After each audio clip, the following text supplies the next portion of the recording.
Welcome to MMA Fancast. My name's Luke, and I'm always excited to have a first-time guest on the show. And tonight, our first-time guest, fresh off his first amateur MMA win of his career, is Aaron Harper. Aaron, welcome to the show. Hi, how you doing?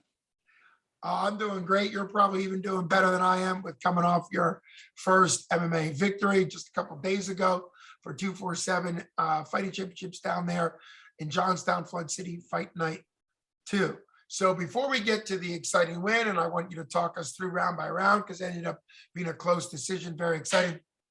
You took this fight against a guy who's 1-0, which is, not that significant because it's just amateur fighting. But going into this fight, you were 0-3 in your amateur career. So clearly taking a 1-0 opponent when you're 0-3 may look a bit ambitious. So what was the decision like to take this fight against the guy who already had a win, where clearly maybe taking a fight against the guy who was 0-2 or 0-0 might have looked a little bit better on paper? So why'd you take the fight first, Shaq Terry? And let's talk a little bit about that as we get into it. Well, I never really wanted to avoid any fights. I was never really, whenever I started, I wasn't really scared of anybody or wasn't really trying to, I guess, run from anybody. I just wanted to get in there and get the experience. So I wasn't too worried about his record. I didn't really care if he was 3-0, 2-0, 4-0. Like, I just wanted to get in there and fight. It's really more for the experience for me, for the amateurs. I mean, I didn't have any background in any martial art before, so I kind of knew I had to go against like the toughest ones to get through amateurs. So kind of just wanted to take it year by year and just get through the ringer, basically. Well, I think that's a very smart but also humbling approach. You have to have real confidence in yourself to know in your second fight ever, you were 0-1 at the time. You went up against Tanner Cahill, who has Division I wrestling experience. And clearly, like you just said, you had no martial arts background going up against him. I actually announced that fight. You lost by a decision, but to go 6 full minutes against somebody who obviously had quite a bit more experience, not in MMA, but in wrestling, certainly shows your confidence. Before the fight Saturday, what had you learned from those 3 fights? 2 decisions, so you got a lot of time there. Yeah. A submission loss in your first fight, which I would imagine you didn't really know a lot of BJJ at the time. So kind of walk us through what progression did you see after all 3 of those fights, even though they were losses? What progressions did you see in yourself? Well, I found out probably not every strike's gonna go your way. Like, I know I wanted to go in thinking every fight I would be a lot of striking, but obviously it wasn't the case for my first 3. So I figured I should probably, since this guy had a knockout, probably try to grapple with him a little bit, go for a little takedowns and use that against him. I mean, I think every guy I've fought so far has had some type of wrestling background. I know every person I've fought so far, I'm pretty sure the first 3 dudes I fought, combined experience, they all had like more experience training than I've been alive, like combined. So it was like a little nerve wracking going into it because I only had probably a year and 7 months for my first 3 fights of training. So yeah. Well, this is also where it's not the most fun or appealing topic of conversation, but it is important to point out that in Pennsylvania, for better or for worse, sometimes for worse, for your case, maybe for better, they have 3 levels of rule sets. The novice, which you've been in and are still in, the advanced amateurs, which are allow strikes to ground, and then the pro rules that everybody's used to from the UFC, pretty much the same. In the novice, I think you are a good example in a good way of somebody who didn't have a ton of wrestling or high level jiu-jitsu experience or something else, and you're learning through the amateur ranks, which I actually think is what amateurs should mean. And you've been taking losses, but you haven't been getting hurt, because if you were fighting in Virginia in your second fight, let's say your second fight versus Tanner, he'd be legally allowed to elbow you in the head on the ground. Yeah. And obviously that type of damage could cause issues over a long time. Whereas you've been losing fights, but you've been losing fights while you've been learning. Now, what took you to the training center you're training out of? You're still about a year and a half into training. You're at Total Martial Arts Training Center. Kind of what's that experience been like? And how have they been kind of trying to build you up from scratch? Well, I started going there because I was stuck between basketball and I wanted to start mixed martial arts. But the only problem was there was Gorilla House and then there was TCA, which that's in Greencastle, and Gorilla House is in Altoona, and they're both roughly like an hour 15 to an hour 30 away. And if I was going to do MMA, the one thing I told myself was I was going to be fully invested. I was going to go every day. I was going to attend every class I could, and I was going to fully invest myself. And it was one of them things where I didn't really want to drive that far every day. And I was like, man, that's going to suck. And then literally like a month later, I hear that from a friend that there was one open up in Shirleysburg, and that's only like 15 minutes away from my house. So I was like, that's got to be a sign. So I instantly, I was working as a garbage man, and I quit that and I went straight to training. So, but yeah, they've been building me up really good. I mean, I've two great coaches. I have Matt Reed and Scott Miller. They've been helping me out and working with me since day one. I honestly wouldn't ask for any other coaches. Um, they know exactly how I am. They know when to dumbify things down for me whenever I'm not getting stuff. So they've been building me more around more kickboxing ish. Sure. Because I like gravitated more towards it more than the BJJ and wrestling aspect, even though we're more of a BJJ school. So it's more of a learning experience for the BJJ for me. I'm not getting it fully yet, but I'm definitely getting onto the striking a lot more than I am the BJJ. Well, again, you're showing your willingness to learn, your humility in pointing that out. I have found that people with, you mentioned basketball background and also soccer background, um, pick up striking very well. The feet are so important in basketball, so important in soccer. Probably one of the most famous examples of somebody who was almost a pro soccer player was Jose Aldo. And Jose Aldo, even as the reigning, at that point, really, really dominant fighter, said in almost every interview that if he could be a pro soccer player in Region de Janeiro, Brazil, he would give up his title and go. And there was actually a couple kind of rumors that during his title run that he was still trying out for pro soccer teams. Never quite caught on, never was quite there. But it did show that like great soccer feet, great basketball feet really lead to striking. And I think it makes sense that you're gravitating towards striking, but it's also good that you're coming from a place where you have to be able to grapple. You have to be able to do BJJ. You haven't been submitted since your first fight. That's important because you're learning that. Now let's get to the fight. Obviously, you said a little bit of game planning was this guy was coming in with a knockout. So you knew, well, I like to strike, but let's see about the grappling. So let's go round by round. Ended up being a split decision win. Again, another long decision. You've had 3 decision fights. And right there at 6 minutes, that's 18 minutes of fight time at your level is a lot of experience for somebody who's still new to it. So walk us round one. What was it like for you in there? You've obviously had more experience, but what was it like testing out your game plan? How did that round one go?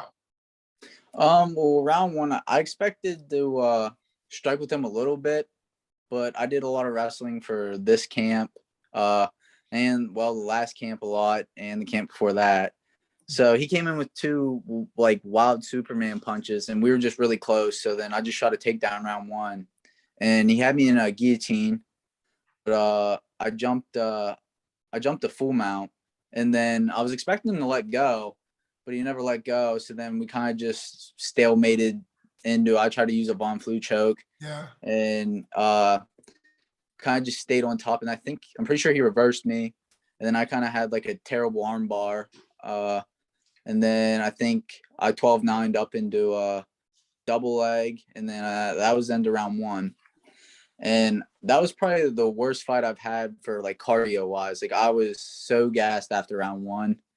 I just had a lot of anxiety.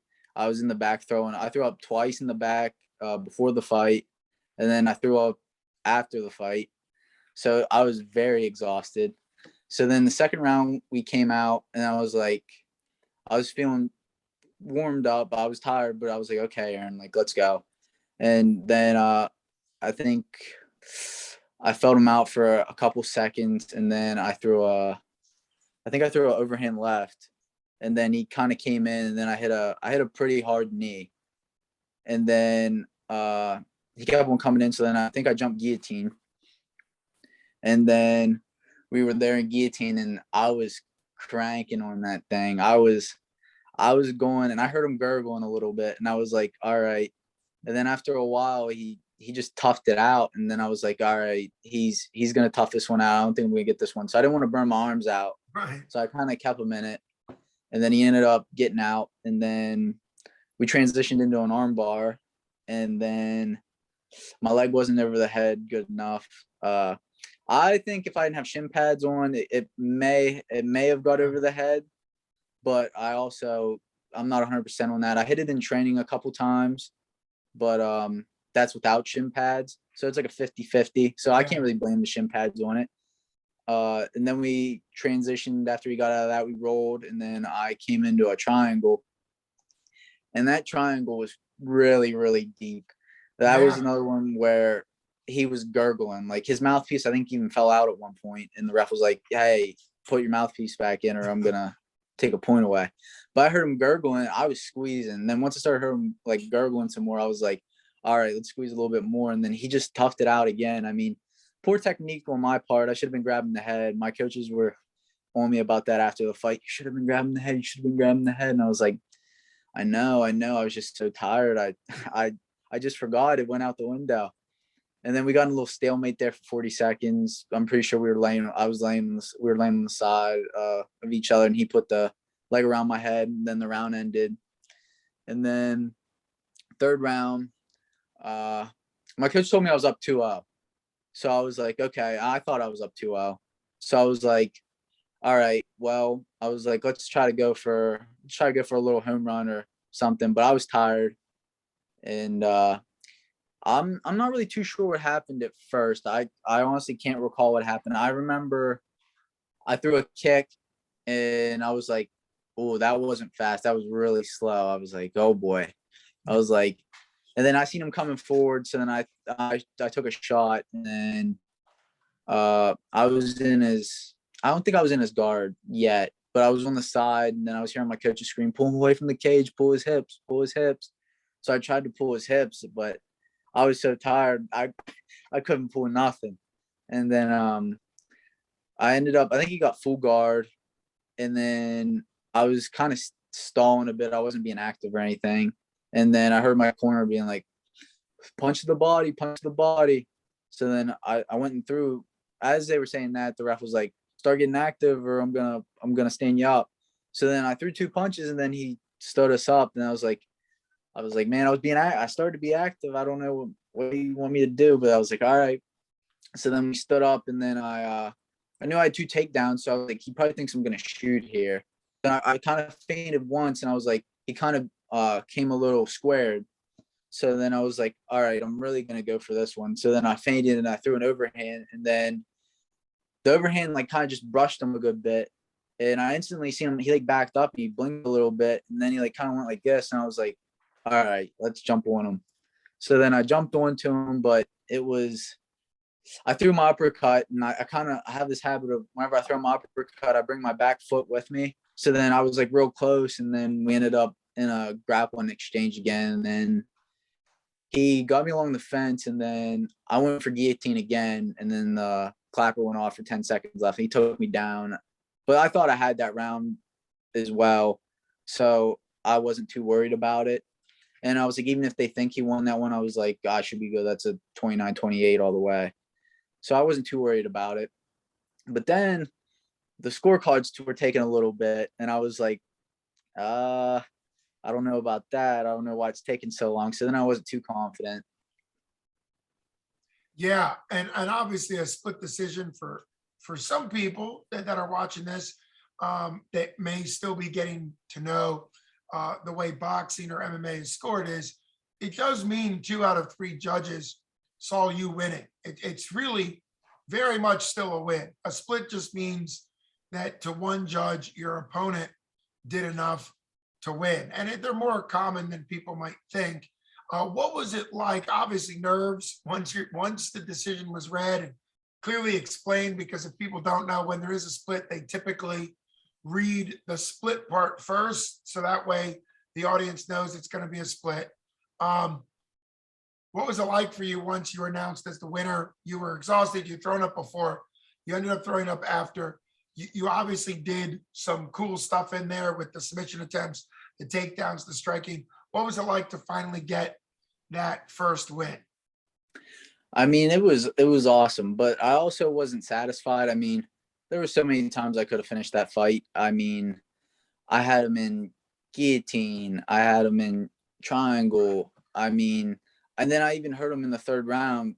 Like I wasn't happy. I mean, I was happy to get the first win, don't get me wrong, but I want to be a crowd pleaser and an entertainer. So like getting finishes is what I want to be known for. And it was just one of them things where I wanted my first victory to be a finish and like kind of a stamp of like, hey, this guy, his record doesn't reflect how good he is. Like he can finish guys. Like so it was just one of them things where I was just really upset with myself. I'm happy I got the win, but at the end of the day, I wanted to finish.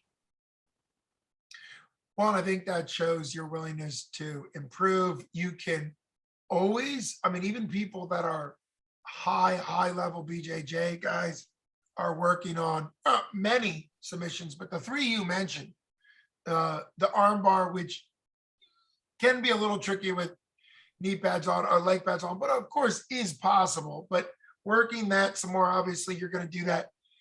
Remembering the triangle, the mistakes I've seen, really not mistakes, just finishing touches I've seen triangles has been not pulling down the back of the head, which of course, sometimes I've seen triangles finished without the opposite arm over, but typically the opposite arm needs to be over. It tightens up the carotid. Was his arm over? Yeah, his arm was over Good. pretty far. Okay. It was I grabbed the leg and I held onto the leg for too long because I honestly thought he picked me up on the first arm bar in the first round. He picked me up and I grabbed the leg too late. So then I grabbed the leg too early and I held on to the leg too early for the triangle. But yeah, I just forgot to grab the head. And yeah, my coaches were on me about that after the fight Well, and today class. there's a lot of things that can be good. You're mentioning grabbing the leg. Triangles used to be, even in the UFC, leg triangles used to be put on very square. But then Rampage kind of showed what can happen with that, slammed a guy unconscious. And now triangles are being done much more, finishing more from the side. You put an arm in the leg and you kind of rotate your hips, which sounds like you had done. And that's a more advanced move. It prevents the slam, which is not legal in novice anyhow, I don't believe. But still, it's a good habit to learn. It also makes it tighter because it's not just squared on where somebody can face down. It's more to the side. Were you also lifting your hips off the ground with your core? Yeah, I was trying to, but I think I was just so tired to where like there wasn't enough force. And like I was squeezing my legs together and it felt like I was squeezing forever, man. Like I and then once I heard him like start gurgling, then I really tried to apply it. And then I honestly, in the back of my mind, I was like, if this guy doesn't tap this, I'm gonna be in some trouble here in the third round. Cause I was like, I already gassed out my arms. And I was like, now I'm about to gas out my legs. I was like, you're well-rounded, gassed out. Your arms in a guillotine, your legs in a triangle. Here's what's kind of great about you, though. To win a decision, which could have been a stoppage 2 different times in submissions, but you're not quite fine-tuned there. You're getting to the spots, you're getting to the positions, you're putting the submissions on. That's all still important. I think the finishes will come. You have that mindset. The next time you're in a triangle, you're going to go through a checklist maybe a little bit faster than you did this time. And it is just great to see your willingness to still learn the sport and go. You can always do jiu-jitsu tournaments, which, 3 or 4 in a day can kind of help with some looks and some things like that. But what do you want to see for yourself? Now that we've talked about that fight, you were honest and gave a lot of insight. It also shows kind of how the mind processes the fight. But what do you want next? 247 has announced that they're next fighting in just 2 months, a little under 2 months at the Meadows, July 9th. And which is exciting. Any casino event, I think, is just a little bit more of that energy and excitement. Yeah. Casinos have long been in place for MMA. Do you have a game plan of trying to get on that card? Is Jim Mooney already hearing from you, or are you waiting for later in the summer so you can keep developing? Yeah, no, we're gonna be action packed. I'm gonna be on go mode. I told Jim after, I said you got a card in July, right? And he was like, yep. I was like, well, make sure you send my team some opponents. And then we just talked tonight. Actually, I just came from class and we talked about being on July, and I was like, yeah, like I want to be on July. So I think we're set in stone with July if they can give me an opponent, which should be hard. I mean, I'm 1-3. Like, I don't think anybody would be scared of a 1-3 guy. So, Well, it's exciting that you have this attitude that you're all about learning. I'm sure as a former coach, I've told people this is so long. I never so much worried about people coming off a loss. I knew they'd be in class after a loss. At least I'd expect them to be, because they're kind of hungry and they're upset. But man, have I seen people after a win stop doing the things that got them there. So I think it's really a testament to you. Just a couple of days later after a win, even though it ended up being a close win, it's still a first win. And some people let that go to their head. And here you are back in there already knowing that you need to improve. And having a 1-3 record, we just saw Dan Albright. I don't know if you know Dan Albright from yeah, I know Dan. House. He's a great example, who was 1-3 as well as a heavyweight. Was pretty much at the end of I need a win, went up against the tough Cody Garbett, got Cody Gamble, got the win 2-3, and now just tied up his record. And even though he's tied up at 3-3, he's a stud now. I mean, Yeah, he's dude, knocking he's a out guys. beast. He's really, so I do think it shows that you developing now as 1-3 means you can get fights because you have a 1-3 record. You also have all those, we already did the math, like 18 minutes of fight time. You've had more experience, more fight time, and you're willing to grow. So I can't wait to see your next fight and kind of what happens. It's always great to have new guests on the show. I'm looking forward to having you as a regular guest going forward. Thanks for taking all the time out. Let's do this though, because it is your first win. Let's go ahead and get you to list a couple gratitudes now ahead of time. Thank yous. If he doesn't mention your name, it doesn't mean he's not grateful for you. But who would you kind of like to thank? It's always, I think, significant, particularly after a rough start to your amateur career. Now you've got your win. Who do you want to thank as we wrap up sort of this look at your first win? I want to shout out my coaches, Matt Reed and Scott Miller. I also want to shout out everybody at the gym that's been grinding with me from day one. I mean, guys have let me kick them as hard as I can, punch them as hard as I can, just so I can get the striking down and let me choke them. I also want to shout out Gorilla House. I can get to shout them out in my my interview after the fight because I was so tired and I couldn't think of everybody to shout out, but I really want to shout out Gorilla House. Darren's been amazing. So has Ethan. Sydney helped me. Cam, like literally the whole team has helped me at one point with everything. Caden, I mean, they've opened their arms to me. Like I can go up there whenever, and they literally like take the time and they just like help me out. And like I'm so appreciative of them. And I really am appreciative of my coaches for sticking with me. Like they could have told me after losing all three of my fights, like, hey, like, listen, like it's not going your way. Maybe you should like slow down. But no, they pushed me to where like, hey, like let's keep on fighting. Like you got the talent. Like let's just keep on, see where it goes. So. Well, that's a wonderful gratitude list there. Thanks for being so humble and so gracious and so willing with your time, and also explaining how things went for you. Congratulations. Enjoy your first win and kind of all the effort that went into it. And can't wait to see what happens next time. Thanks a lot for everybody watching. Thanks so much for checking out MMA Fancast. Look at our other videos and let Aaron Harper know how exciting it is to see that he got his first win. Thanks so much for coming on. Thank you.